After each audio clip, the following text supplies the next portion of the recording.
اگر نبی کریم صلی اللہ علیہ وسلم ظالم بادشاہ ہوتے تو آپ صلی اللہ علیہ وسلم نے صلح حدیبیہ کے موقع پر ان 80 آدمیوں کو کیوں معاف کر دیا جنہوں نے آپ کے خلاف سازش تیار کی تھی؟ آپ نے لبید بن عاصم کو کیوں معاف کر دیا جنہوں نے آپ پر جادو کیا تھا؟ اور نبی کریم صلی اللہ علیہ وسلم نے اس یہودی عورت کو کیوں معاف کر دیا جنہوں نے آپ کے کھانے میں زہر ملا دیا تھا، جس کی تکلیف آپ آخری وقت تک محسوس فرماتے رہے؟ دوستو، یہ تھی نبی کریم صلی اللہ علیہ وسلم کی سیاست۔ السلام علیکم ورحمۃ اللہ وبرکاتہ۔ الحمدللہ رب العالمین والصلاة والسلام علی رسولہ الکریم، اما بعد، اعوذ باللہ من الشیطان الرجیم، بسم اللہ الرحمن الرحیم۔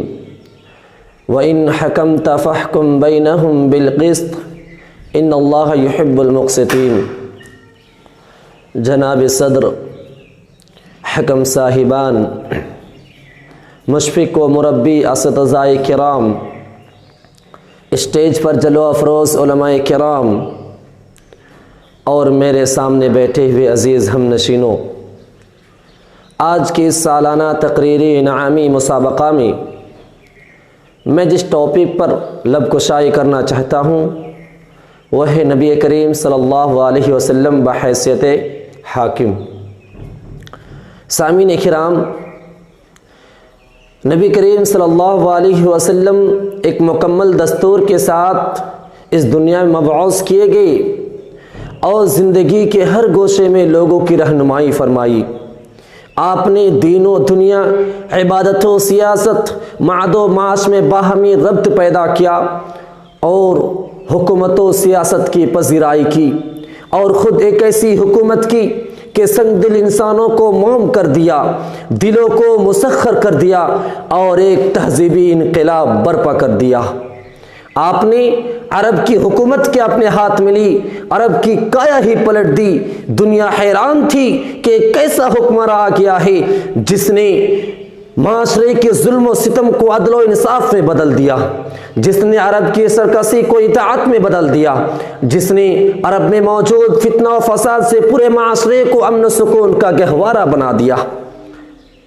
معزز سامعین، نبی کریم صلی اللہ علیہ وسلم نے بحیثیت حکمراں جس بات پر سب سے زیادہ زور دیا وہ عدل و انصاف کا تھا،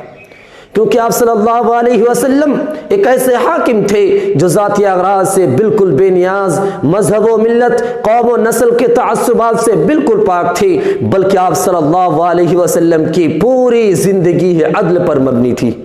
یہی وجہ ہے کہ اپنے تو اپنے غیر دل نے بھی آپ کو اپنا سب سے بڑا عادل و منصب تسلیم کرتے تھے اور اپنے مقدمات آپ کے پاس لاتے تھے اس یقین کے ساتھ کہ آپ کا فیصلہ حق کا فیصلہ ہوگا۔ چنانچہ اس کا منہ بولتا ثبوت حجر اسود کی تنصیب کا حکیمانہ فیصلہ ہے، جس سے قریش کے تمام قبائل خون ریزی سے بچ گئے۔ اور ایسا کیوں نہ ہو جبکہ نبی کریم صلی اللہ علیہ وسلم کی حکمرانی عطاء الہی تھی۔ اللہ رب العالمین آپ صلی اللہ علیہ وسلم کی فرض منصبی کو ذکر کرتے ہوئے سورہ نساء کے اندر ارشاد فرمایا،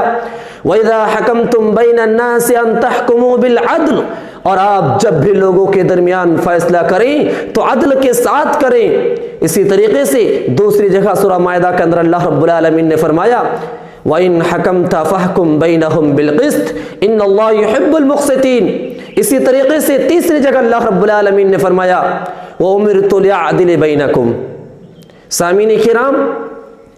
نبی کریم صلی اللہ علیہ وسلم ساری زندگی رب تعالیٰ کے قوانین کی بالادستی میں گزاری۔ جو رب کا حکم ہوتا وہی نبی کریم صلی اللہ علیہ وسلم کا ارشاد ہوتا۔ آپ صلی اللہ علیہ وسلم کی کوئی بات، کوئی حکم، کوئی بھی فیصلہ مرضی لائے کے بغیر نہیں ہوتا۔ اتنا ہی نہیں بلکہ آپ صلی اللہ علیہ وسلم عدل و انصاف کے معاملے میں کسی اونچ نیچ کے قائل نہ تھے۔ اس کی واضح مثال صحیح بخاری کی وہ حدیث ہے جس میں شرفائے قریش کی ایک عورت چوری کے جرم میں پکڑی گئی، مقدمہ پیش ہوا تو آپ صلی اللہ علیہ وسلم نے ہاتھ کاٹنے کا حکم صادر فرمایا۔ قریش کے سرداروں نے اعلیٰ نسبی کی بنا پر اس فیصلے کو ناپسند کیا اور آپ صلی اللہ علیہ وسلم تک سفارشی پہنچائی۔ چنانچہ آپ صلی اللہ علیہ وسلم نے اس پر غصے کا اظہار کیا اور تمام لوگوں کو مخاطب کرتے ہوئے فرمایا کہ تم سے پہلی قومیں اس لیے ہلاک ہو گئی ہیں کہ اگر کوئی معزز سچ کوئی جرم کرتا تو اس کو نظر انداز کر دیا جاتا اور ایک معمولی شخص کو کڑی سی کڑی سزا دی جاتی تھی۔ اس کے بعد اللہ کے نبی صلی اللہ علیہ وسلم نے فرمایا لو ان فاطمہ بنت محمد سرقت لقطعت يدها، اللہ کی قسم اگر فاطمہ بنت محمد بھی چوری کرتی تو اس کا بھی ہاتھ ضرور کاٹ دیا جاتا۔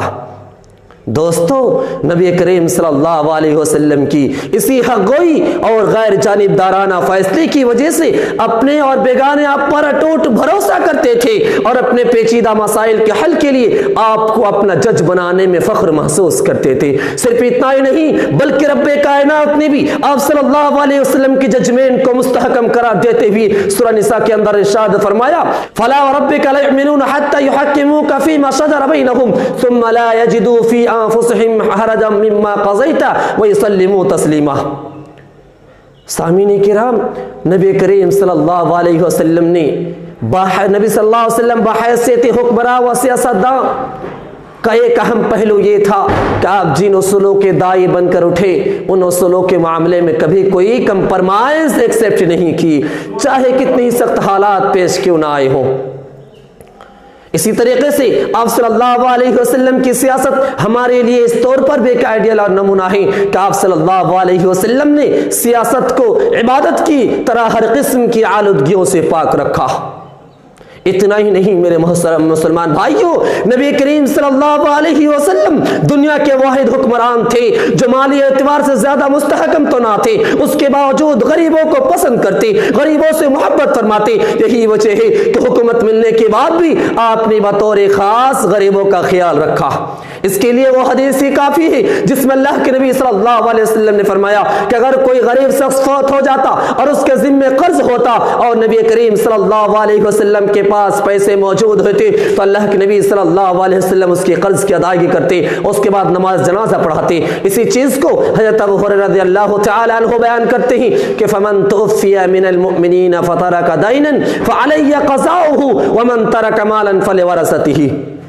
اسی لیے ہمارے حکمرانوں کو بھی چاہیے کہ بطور خاص ملک میں موجود غریبوں کا بطور خاص خیال رکھیں، ان کے دکھ درد کا ساتھی بنیں، ان کے حالات کا جائزہ لیں،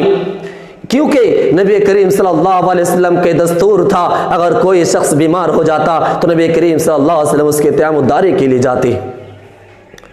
اسی طریقے سے نبی کریم صلی اللہ علیہ وسلم نے بحیثیت حکمراں کبھی کسی پر ظلم نہیں کیے، کسی پر سختی نہیں کی اور نہ ہی کوئی ایسا قانون نافذ کیا جس سے عوام کو پریشانیوں کا سامنا کرنا پڑے، عوام کو مصیبتوں کا سامنا کرنا پڑے۔ نبی کریم صلی اللہ علیہ وسلم اگر ظالم بادشاہ ہوتے، نبی کریم صلی اللہ علیہ وسلم اگر انتقام لینا چاہتے تو فتح مکہ کے موقع پر ایک ایک ظالم سے اپنے ظلم کا بدلہ لے سکتے تھے، لیکن نبی کریم صلی اللہ علیہ وسلم نے وہی پیاری بات کہی جو یوسف علیہ السلام نے اپنے بھائیوں سے کہی تھی، کیا لا تثریب علیکم اليوم یغفر اللہ لکم وہو ارحم الراحمین، کہ آج کے دن میری جانب سے تم پر کوئی سرزنش، کوئی ملامت نہیں، جو ہونا تھا وہ ہو چکا، اللہ تمہارا قصور بخش دے، اور اللہ رب العالمین تمام بخشنے سے بڑھ کر بخشنے والا ہے۔ اگر نبی کریم صلی اللہ علیہ وسلم ظالم بادشاہ ہوتے تو آپ صلی اللہ علیہ وسلم نے صلح حدیبیہ کے موقع پر ان 80 آدمیوں کو کیوں معاف کر دیا جنہوں نے آپ کے خلاف سازش تیار کی تھی؟ آپ نے لبید بن عاصم کو کیوں معاف کر دیا جنہوں نے آپ پر جادو کیا تھا؟ اور نبی کریم صلی اللہ علیہ وسلم نے اس یہودی عورت کو کیوں معاف کر دیا جنہوں نے آپ کے کھانے میں زہر ملا دیا تھا، جس کی تکلیف آپ آخری وقت تک محسوس فرماتے رہے؟ دوستو، یہ تھی نبی کریم صلی اللہ علیہ وسلم کی سیاست، یہ تھی نبی کریم صلی اللہ علیہ وسلم کی حکمرانی کہ حکومت ملنے کے بعد بھی آپ نے کبھی بھی کسی پر سختی نہیں کی۔ اتنا ہی نہیں بلکہ اللہ کے نبی صلی اللہ علیہ وسلم، صحیح مسلم کی حدیث ہے، اللہ کے نبی صلی اللہ علیہ وسلم دعا کرتے تھے، یا اللہ میری امت میں سے اگر کوئی شخص کسی معاملے میں نگہبان بنائے جائے اور وہ اس پر سختی کرے کہ اللہ تو بھی اس پر سختی کرنا، اور اگر وہ کسی پر ظلم کرے، سختی کرے کہ اللہ تو بھی اس پر سختی کرنا، اور اگر وہ کسی پر نرمی کرے یا اللہ تو اس پر نرمی اختیار کرنا۔ ان تمام کا لب لباب اور خلاصہ کلام یہ ہے کہ نبی کریم صلی اللہ علیہ وسلم کی پوری زندگی ہمارے لیے ایک آئیڈیل نمونہ ہے، کیونکہ اللہ کے نبی صلی اللہ رب العالمین نے قرآن کریم کے اندر فرمایا لَقَدْ كَانَ لَكُمْ فِي رَسُولِ اللَّهِ أُسْوَةٌ حَسَنَةٌ۔ آخر میں اللہ رب العالمین سے دعا کرتا ہوں کہ بار الہ ہم تمام مسلمانوں کو نبی کریم صلی اللہ علیہ وسلم کو بطور حاکم تسلیم کرتے ہوئے ہمیں تمام معاملہ میں نبی کریم صلی اللہ علیہ وسلم کو آئیڈیل اور نمونہ بنانے کی توفیق عطا فرما۔ وآخر دعوانا ان الحمدللہ رب العالمین۔ السلام علیکم